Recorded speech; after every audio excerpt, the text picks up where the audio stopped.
श्री शिवाय नमस्तुभम दोस्तों। जैसा कि दोस्तों आप सब जानते हो, कल है शनिवार का दिन और शनिवार के दिन पड़ रही है चतुर्थी तिथि, जो कि बहुत ही खास और विशेष होती है।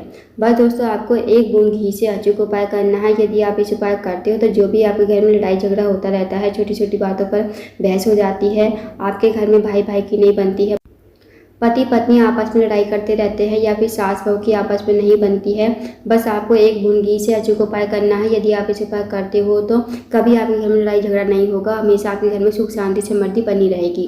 पूज्य गुरु जी कथा को सुनकर उपाय को अच्छे से समझाने का प्रयास करेंगे। तो आइए दोस्तों, जानते हैं उपाय कैसे करना है। दोस्तों, पहला जो उपाय है वो है, अगर आपके घर में लड़ाई झगड़ा होता रहता है, छोटी छोटी बातों पर बहस हो जाती है, घर में सुख शांति समृद्धि बिल्कुल भी नहीं है, तो इस उपाय को करके देखिएगा। इस उपाय करने के लिए आपको लेना है 1 चम्मच घी, साथ ही आपको लेना है 1 लोटा जल तांबे के पात्र में। अब इस उपाय को आप सुबह से लेकर शाम तक कभी भी कर सकते हो। अब आप चले जाइए शिव जी के मंदिर में। शिव जी के मंदिर में जाकर सबसे पहले आपको 1 लोटा जल शिवलिंग के ठीक ऊपर श्री शिवाय नमस्तुभ्यम कहते हुए समर्पित कर देना है। अब जो दोस्तों आपके पास 1 चम्मच घी है ना, वो आपको उस घी का लेपन आपको माता सरस्वती के स्थान पर करना है। अब दोस्तों, आप सबको पता होगा कि माता सरस्वती का जो स्थान होता है जलाधारी के बीचों बीच में होता है, नाग देवता की तरह बनी हुई होती है और मोटी सी लाइन होती है, वही माता सरस्वती का स्थान होता है। माता सरस्वती शिव जी की सबसे छोटी और प्यारी पुत्री है। तो वहाँ पर आपको सबसे पहले जो आपकी तर्जनी उंगली होगी ना, अंगूठे के पास वाली उंगली, तर्जनी उंगली, उस उंगली से आपको माता सरस्वती का जो भी स्थान होगा अच्छी तरह आपको घी से लेपन कर देना है और मनी मन आपको श्री शिवाय नमस्तुभ्यम का जाप करना है। और जब आप घी का लेपन करोगे ना माता सरस्वती के स्थान पर, तो आपको मनी मन अपनी मनोकामनाएं बोल देनी है कि हे माता, मेरे घर में लड़ाई झगड़ा होता रहता है, पति पत्नी में नहीं बनती है, आप कुछ ऐसी कृपा करें कि हमारे घर में सुख शांति समृद्धि बनी रहे और हमारे घर में कभी लड़ाई झगड़ा ना हो। तो आपको घी का लेपन करते करते अपनी मतलब कामना भी बोलनी है और श्री शिवाय नमस्तुभ्यम का जाप भी करना है। जब आप अच्छी तरह घी का लेपन कर दो, तब आपको इस उंगली को ना तो किसी कपड़े से साफ करना है, ना ही इसे पानी से धोना है। अब इस उंगली को लेकर ऐसे के ऐसे आपको अपने घर पर आ जाना है। अपने घर पर आकर सबसे पहले आपको आना है अपने घर के मेन गेट पर। जैसे ही आप अपने घर के मेन गेट पर आओगे, तो आपको इस उंगली से, जिस उंगली से आपने घी का लेपन किया था माता सरस्वती के स्थान पर, उसी उंगली से आपको अपने घर के मेन गेट पर एक बिंदी लगा देनी है माता सरस्वती का स्मरण करते हुए। फिर आपको घर के अंदर प्रवेश करना है। अब आपके घर में जितने भी रूम है ना, जितने भी कमरे हैं, उन कमरों के बाहर आपको एक एक बिंदी माता सरस्वती का स्मरण करते हुए लगा देनी है। दोस्तों, करके देखिएगा, बहुत ही अचूक विशेष उपाय है। इस उपाय को यदि आप करते हो तो कभी आपके घर में लड़ाई झगड़ा नहीं होगा, हमेशा सुख शांति समृद्धि बनी रहेगी। आप जानते हैं दोस्तों अगले उपाय के बारे में। अगला जो उपाय दोस्तों वो बहुत ही ज़्यादा विशेष है। अगर आपका कोई कार्य है बहुत दिनों से अटका हुआ है, आपका कार्य पूर्ण नहीं हो रहा है, आप किसी कार्य के लिए बाहर जाते हो, आपको सफलता नहीं मिल पाती है, साथ ही आपकी नौकरी नहीं लग पा रही है, तो आप इस उपाय को अवश्य कीजिए। इस उपाय करने के लिए आपको लेने हैं 2 कनेर के फूल, साथ ही आपको लेना है 1 लोटा जल। 1 लोटा जल और 2 कनेर के फूल को लेकर आपको चले जाना शिव जी के मंदिर में। शिव जी के मंदिर में जाकर सबसे पहले आपको 1 लोटा जल शिवलिंग के ऊपर श्री शिवाय नमस्तुभ्यम कहते हुए समर्पित कर देना है। उसके बाद जो दोस्तों 2 कनेर के फूल है, 2 कनेर के फूलों को आप अपने हाथ में रखोगे, भगवान से प्रार्थना करोगे कि हे महादेव, मेरे जीवन का ये कार्य है, बहुत दिनों से अटका हुआ है, आप मेरा कार्य पूर्ण करवाएं, साथ ही मेरी नौकरी नहीं लग पा रही है, आप मेरी नौकरी को लगवा दें। तो आपको ऐसी प्रार्थना विनती करते हुए आपको 2 कनेर के फूल शिवलिंग के ठीक ऊपर समर्पित कर देने हैं श्री शिवाय नमस्तुभ्यम कहते हुए। 2 मिनट मंदिर में बैठकर श्री शिवाय नमस्तुभ्यम का जाप करना है। उसके बाद आपको भगवान को प्रणाम करके विनती करके आपको अपने घर पर आ जाना है। तो करके देखिएगा दोस्तों, बहुत ही अचूक विशेष उपाय है। इस उपाय को यदि आप करते हो, जो भी आपका कार्य अटका हुआ होगा वो कार्य आपका पूर्ण हो जाएगा।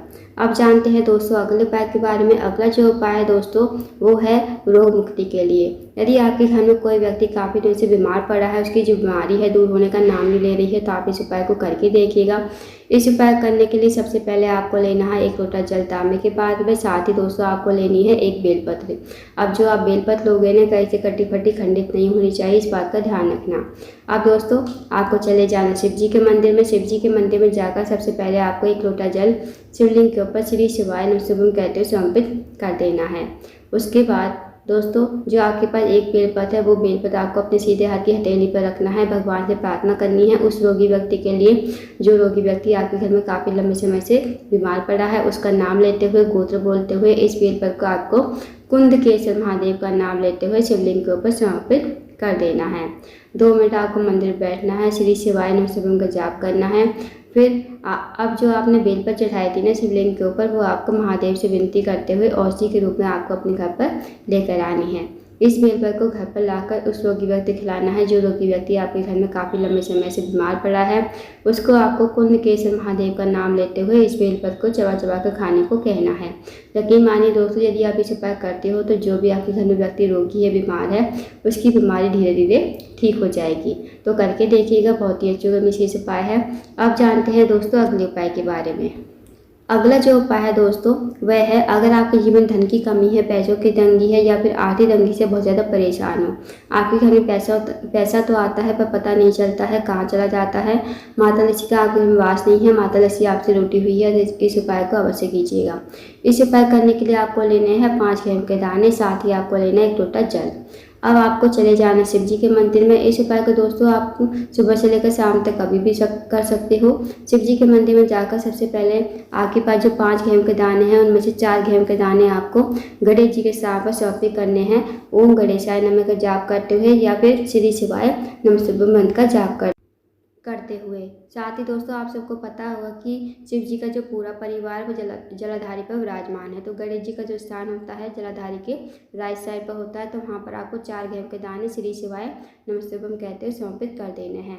अब जो दोस्तों आपके पास 1 गेहूं का बचेगा उसे आपको लोटे के जल में डाल देना है और थोड़ा सा जल आपको गणेश जी के सामने पर समर्पित कर देना है और थोड़ा सा जल आपको भगवान कार्तिकेय, फिर माता सरस्वती, फिर पार्वती के हस्त कमर पर और थोड़ा सा जल आपको बचाना है। जितना जल बचेगा वो आपको अपने हाथ में रखते हुए सबसे पहले आपको महादेव से प्रार्थना करनी है कि हे महादेव, मेरे जीवन धन की वृद्धि नहीं है, धन प्राप्ति नहीं है, माता लक्ष्मी हमसे रूठी हुई है, माता लक्ष्मी का हमारे घर में वास नहीं है, कुछ ऐसी कृपा करे कि हमारे जीवन में धन की वृद्धि हो, धन प्राप्ति हो, माता लक्ष्मी हमारे घर में वास करे। तो आपको ऐसी प्रार्थना विनती करते हुए लोटे का जल आपको शिवलिंग के ठीक ऊपर श्री शिवाय नमः शिवाय कहते हुए समर्पित कर देना है। 2 मिनट आपको मंदिर बैठना है, श्री शिवाय नमः शिवाय का जाप करना है। उसके बाद आपको भगवान का प्रणाम करके विनती करके आपको अपने घर पर आ जाना है। तो दोस्तों करके देखिएगा, बहुत ही अच्छा विशेष उपाय है। इस उपाय को यदि आप करते हो तो जो भी आपकी धन की समस्या होगी वो समस्या आपकी दूर हो जाएगी और माता लक्ष्मी आपके घर में हमेशा वास करेगी। तो दोस्तों करके देखिएगा। तो दोस्तों ये थे कुछ विशेष उपाय जो आपको शनिवार के दिन करने हैं। इन उपाय को अवश्य कीजिए। अगर आपको जानकारी पसंद आई हो वीडियो को लाइक करें, शेयर करें, चैनल को जरूर सब्सक्राइब करें। कमेंट बॉक्स में श्री शिवाय नमः शिवाय हर हर महादेव जरूर लिखें।